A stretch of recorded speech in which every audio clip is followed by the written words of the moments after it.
សូមស្វាគមន៍មកកាន់ភេកកសិដ្ឋានដាំចអាសាឡាកម្ពុជាស្ទងកំពង់ក្ដីជំរាបសួរពុកម៉ែបងប្អូនទាំងអស់គ្នាថ្ងៃនេះទី5 ខែ11ឆ្នាំ2025បាទ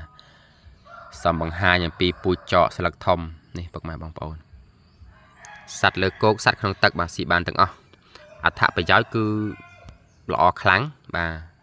ជំនួយបំពន់សម្រាប់សត្វបាទសត្វដែលស្គមស្គាំងសត្វដែលស៊ីបានតិចហ្នឹងហើយសត្វដែលស៊ីច្រើនប៉ុន្តែនៅតែតូចបាទអញ្ចឹងធ្វើឲ្យផៅលឿនធំលឿនហើយនឹងសុខភាពល្អបាទអូខ្លាំងមែនតើខៀវអរខ្លាំងណាស់បាទ